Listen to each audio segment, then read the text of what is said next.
semuanya dimanapun kalian berada. Semoga teman-teman selalu dalam keadaan yang sehat dan selalu dimudahkan dalam mencari rezeki. Berjumpa kembali dengan channel Ruang Imajinasi, channel yang berisikan tentang konten cerita romantis yang diberi latar belakang berupa video pemandangan alam. Pada kali ini di hari Jumat tanggal 28 November tahun 2025. Kali ini saya menghadirkan sebuah kisah terbaru ya teman-teman. Dan untuk kisah kali ini menceritakan tentang seorang pemuda yang bernama Angga. Ia ini tinggal di sebuah desa bersama dengan ibu dan kedua kakak perempuannya.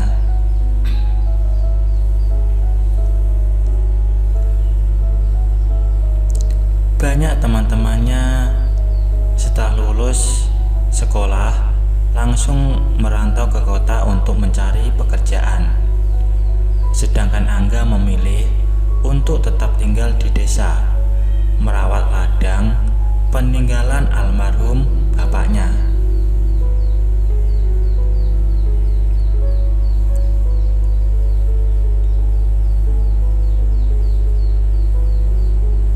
Kakak pertamanya bernama Tika. Dia sekarang bekerja sebagai penjaga toko di kecamatan sebelah yang jauhnya sekitar 8 km dari rumah. Namun untungnya di rumah itu ada motor peninggalan bapaknya yang jadi angkutan untuk kakaknya pergi bekerja. Sedangkan kakak keduanya perempuan yang bernama Dina.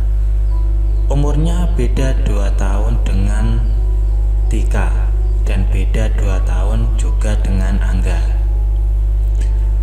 Selepas lulus SMA, dia masih tinggal bersama tanpa melakukan apa-apa selain membantu ibunya di rumah. Entah kenapa dia tak bekerja seperti Tika. Kalau itu mungkin karena Dina tergolong gadis yang pemalas. Dia sukanya berdiam diri di dalam kamar seharian.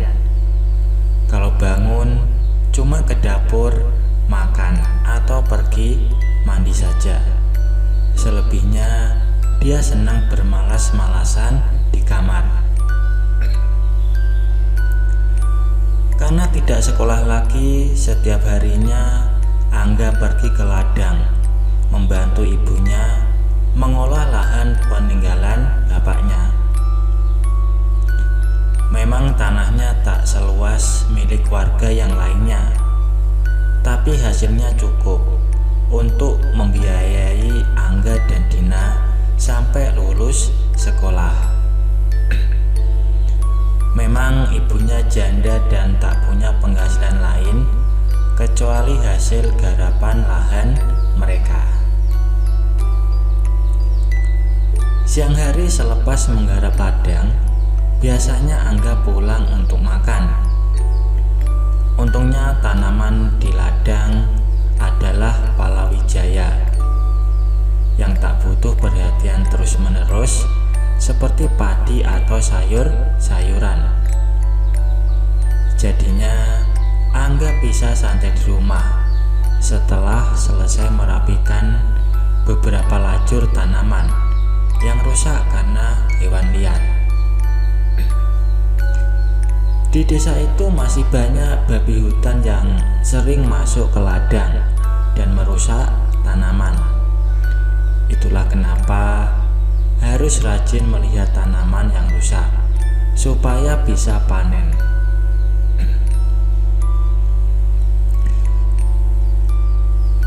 Saat Angga sedang mencuci kakinya di pinggir sumur belakang, ia pun disapa ibunya. Terus ibunya pun menawarkan untuk membuatkan kopi.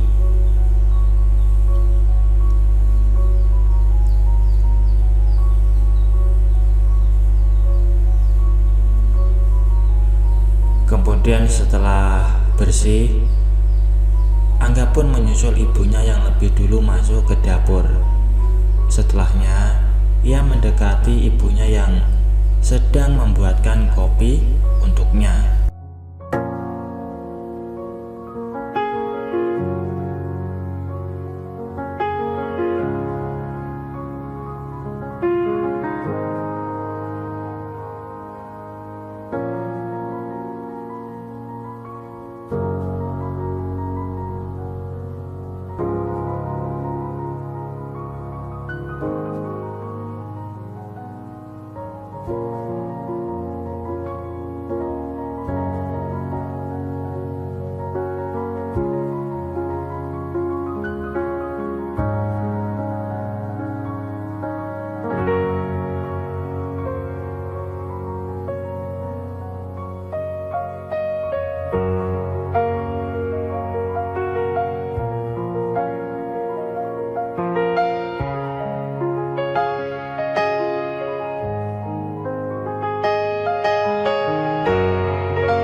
kemudian membawa gelas yang berisi kopi hitam ke belakang rumah.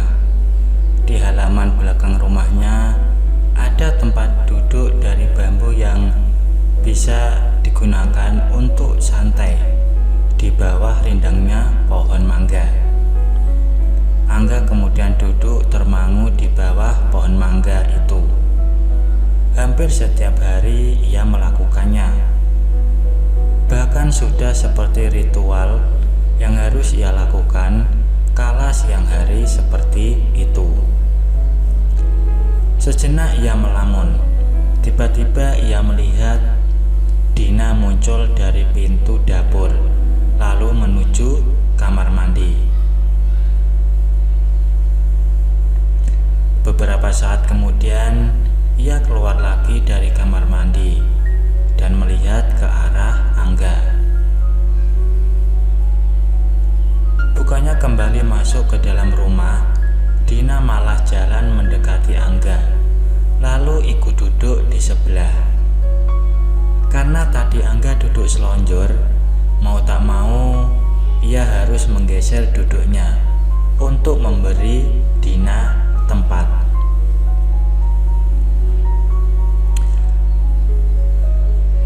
Kemudian setelah ngobrol beberapa saat, Dina pun mengajak Angga untuk makan.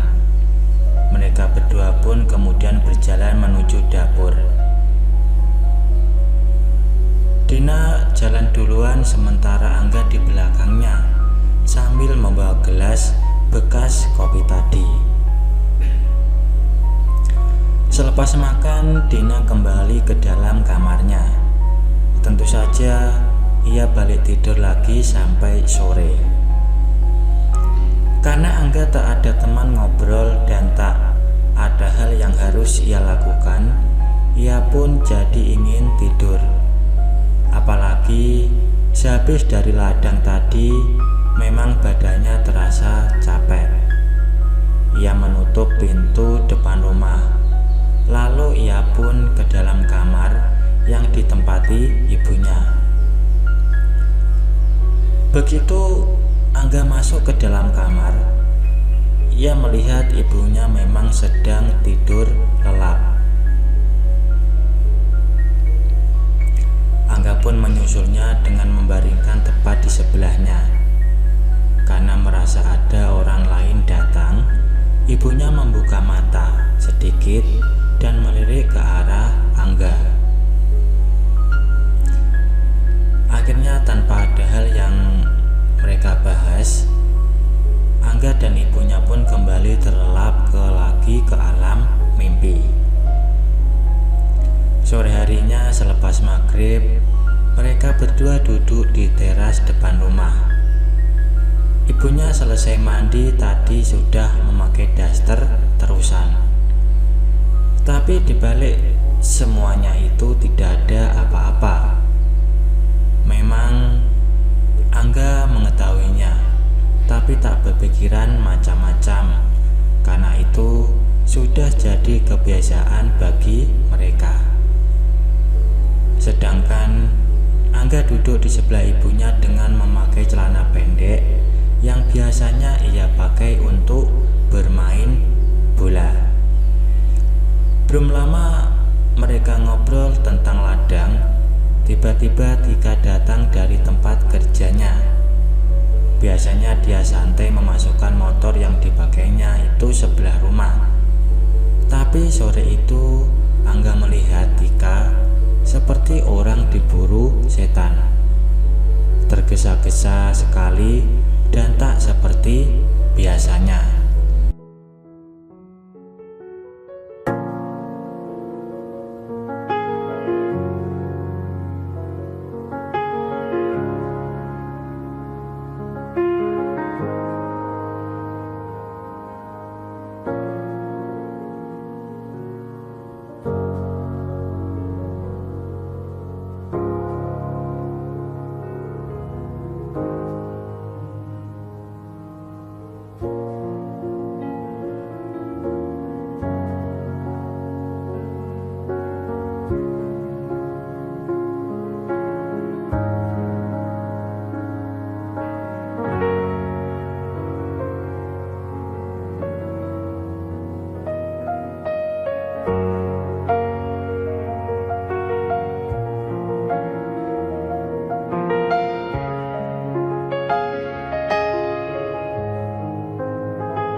cukup sampai di sini dulu untuk cuplikan cerita yang bisa saya berikan.